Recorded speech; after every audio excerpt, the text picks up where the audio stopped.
And so we're sort of back to, the summer real estate market. And it's super hot outside in Houston, but it's not necessarily in the market. Yeah, no, the housing market has cooled a little bit, especially if you're a seller, Yeah. right? So there's a lot of things going on. So the first thing I think we should talk about is the fact that there are now 500,000 more sellers than buyers in the market. Wow. And what we had talked about on this channel, for the last several months, which was the reality at the time, was we still have an inventory shortage. And that was the question that everybody kept asking us, right? Like, why are, like, interest rates are up? I thought when interest rates went up, that meant home prices come down. Well, not exactly, because we were in an inventory shortage. And right now, we actually have the largest spread of sellers to buyers. So I think there's 1.9 million sellers and about 1.3 and a half, 1.4 million buyers. So it's a Wow. meaningful spread. And so that's causing prices to start to adjust a little bit. You're seeing a lot more sellers credit towards the buyers. And, on your loans and stuff like that, are you seeing offers that are a lot lower than you'd seen, and a lot more sellers concessions and stuff like that? Yeah, it's rare that we're seeing multiple offers. Yeah. And our group, which is fairly large in the area, and we have, I mean, almost every single deal has some sort of seller contribution to closing costs, be it 5,000, 10,000, or anywhere in between. Yeah. So yeah, we're definitely seeing it, and we're seeing, we expect to slow down right around when school ends, and mortgage applications were down for 3 weeks or so, but then they've just picked back up last week. Yeah, and it's really interesting too that Redfin is, and these companies were pretty bullish even in the high interest rate environment that we've been in for a couple of years, saying that, oh, we're still going to see appreciation. Well, they've come out now, and Redfin is officially saying that they think there's going to be a 1% drop in home values nationwide by the end of the year, which Wow. is really interesting. And Is I that think everywhere, it's Stephen? Hate to interrupt you, but no, you're good. You kind of have to parcel it off, and I'm usually the interrupter, so it's good to right, have yeah, a yeah, change today. typically, So you have to look at, like, let's just look at the top 50 metro areas, for example. Like, what was really hot during COVID? Miami and Austin, Texas. Everybody from California, the saying was the last person out of California, don't forget to turn the light off, because everybody was coming here or they were going to Florida, and the New York people, the same thing. Those markets have softened considerably. There are substantially more. So the numbers that I gave you, the 1.9 million sellers to the 1.3 million buyers, those numbers are even more exaggerated in those two markets. right. Then you look at like a St. Louis, for example. St. Louis is pretty much a neutral market. Newark, New Jersey is a seller's market still. But the point is, Wow. the majority of the major markets, the top 50 markets in the United States right now, are a buyer's market or a strong buyer's So why market. were those markets so hot during COVID? Really simple. I mean, there was not as much restriction and business closure as there was in the other parts of the country. And then no state income tax in Texas or Florida, ease of business. Those were the reasons that were. And I mean, Well, they're just sure. nice states to live in too. And I think also they were able to work remotely, Yeah. and that was a big thing. So they could move anywhere. So why not move where it's warm and you don't have to deal with snow and all that, Yeah. So yeah, sure. Florida, Texas for sure. And in those situations, who wants to live in New Jersey? Yeah. Or just who wants to live in New Jersey anyway? But I don't. Now we're going to get some comments from the Right. New Jersey folks Exactly. out there. So let's talk like about the mortgage specifically, because a lot of the problem that we had for the last couple of years was, and people are saying, why are these prices not coming down, and why are people not selling their homes even though they have so much equity in the home? Well, it's because it's kind of hard to give up a 2.5% mortgage rate Right. and then you're going to make a ton of money in the equity of your home, but then you got to turn around and either use all of that money for a down payment or buy a home outright in cash, or you have to finance another home, and you're going to go from a 2.5 to a 6.5 rate. And people just didn't want to do that. But it seems like people are starting to just give up those old mortgage rates. Maybe you're in a 3-bedroom house with 5 kids, and you know what? Paying 6.5% interest sounds a heck of a lot better than sharing a room with 2 of your 5 children. So what are you seeing on the mortgage side for either people refinancing? I know there's some talks of that right now, or people just outright, saying, you know what, we're biting the bullet and doing the 6.5. It's interesting because one of the things we've said before, is that the people during COVID, they got their 2.5% rate, and there not been a lot of foreclosures as the economy has slowed down. Right. A lot of people said, "Oh, where's that market crash coming?" It did in 2008, right? But the thing is anybody who bought before COVID, pretty much without exception, has a ton of equity right now. Yeah. So they have an opportunity to refinance or to sell or whatever to get out of it before that mortgage ever went bad in the first place. But what we're seeing a lot of now is we're seeing, a lot of people have a lot of consumer debt. So that is a reason we're seeing some refinances, is we're seeing people refinance the loan and take out cash and pay off credit card debt. And in the long term, that saves money and makes sense. But on the other side, on the purchase side, the reality is we told people they could not go outside and they had to stay at home for an extended period of time. Yeah. What do you think they did? Bought a bigger home with a pool, and if they could. Right. But what do you think? I mean, they were, watching Netflix.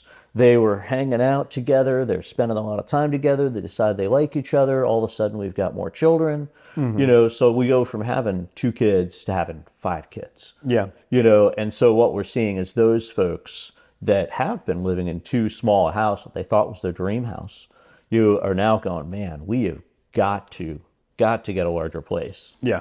And so they're coming out of the woodwork, and they have $100,000 in equity, which is great. We always, and a lot of them want to put it down on the new house, and we talk through that. The rule, of course, is if you put more money down on your home, you are generally going to get a better rate.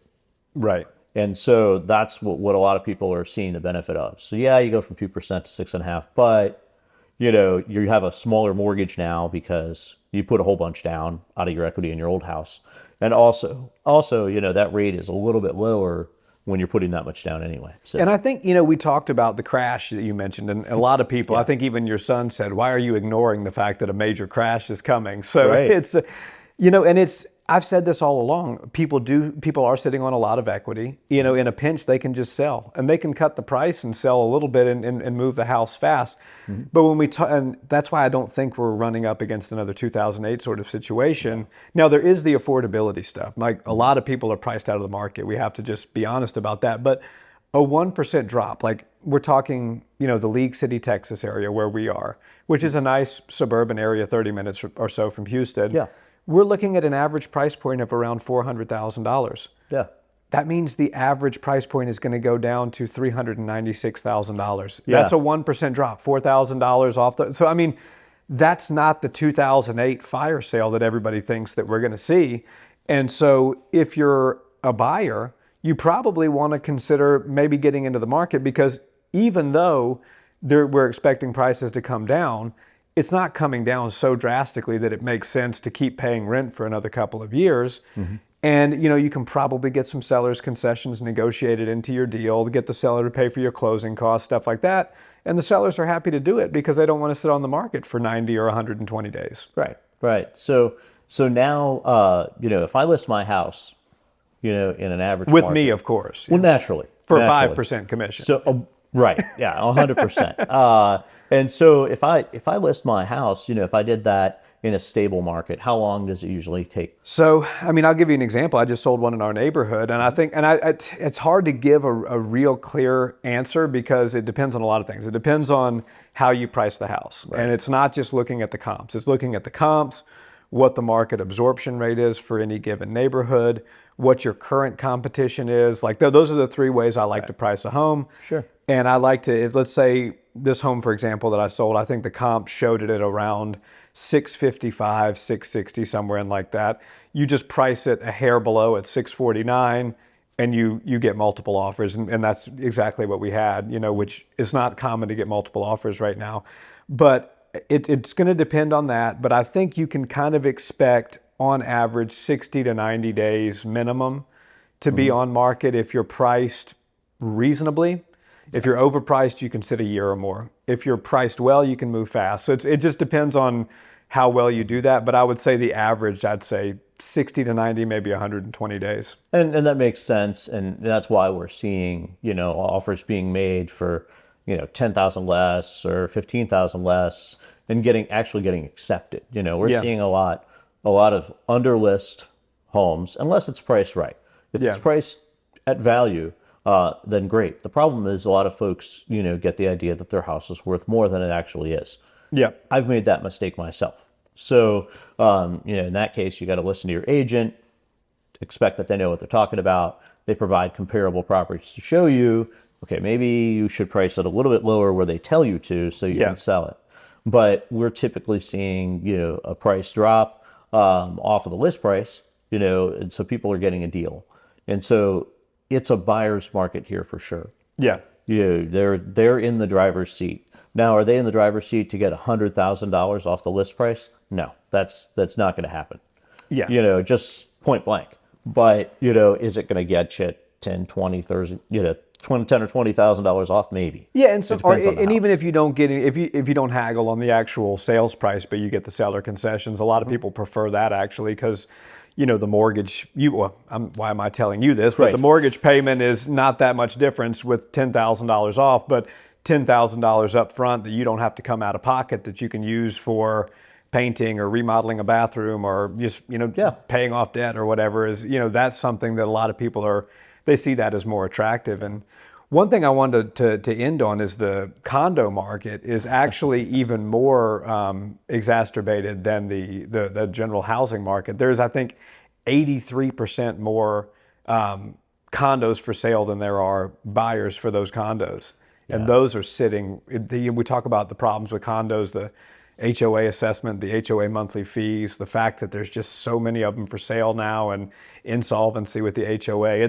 If your business as a realtor is primarily in listing condos, you're probably having a really tough time right now. Yeah, and one thing that I think is affecting it greatly, and what we're seeing from a lender aspect, is we're going to have them fill out the condo questionnaire that asks all kinds of questions, right? One of those is the insurance, and so insurance has gotten more expensive. I'm sure you've noticed. Yes. It's also gotten more expensive for these condo associations as well. So a lot of them, what they're doing is they're cutting back the coverage so that it doesn't cost as much, so that their HOA dues are not as much, so that they keep everybody happy. Yeah. Well, everybody's happy until they go to do the loan and discover it's not covered for enough to get a loan on that property. And that's one of the bigger things we're running into is all these HOAs have decided, hey, we're going to cut the coverage down. We don't need that much, but now they do need that much to get a loan. Yeah. And that's been probably our biggest problem in the condos. That and the HOA fees are, if you take a $300,000 condo versus a $300,000 house, your HOA might be $50 or $100 a month on the house. Yeah. Usually paid annually. It might be, I don't know, $500. I'm on a selling condo. one in Galveston right now. It's $900 a month. Right. And these are not like an incredibly luxury condo building either. This is it's nice, but it's not anything to write home about. And the fact that it's $900 a month blew me away. It's amazing. It's amazing. So do you see the 1% drop happening at the end of the year? Or by the end of the year, I should say? I think, it's 1%. I think it depends on the markets, right? Yeah. Houston, typically the South has done pretty well, Yeah. in general. A lot of times it's up north where they're having trouble with selling houses. But, there are some other markets, kind of all over. Yeah. Where there's still some good sellers markets out there. But as we've talked about before, that might be, where there's a small number of homes on the market for sale. Right. In general. And then the buyers, there's more buyers out there. It's usually not in Houston. We've got 45,000 homes for sale, I think it was, that I read, and we've got, like 25,000 buyers. Yeah. So I think, naturally that's gonna lead to lower sale prices. Yeah, and that's kind of about what the national average, give or take, is. So it's going to be interesting to see, but we will keep everybody updated. Absolutely. Absolutely.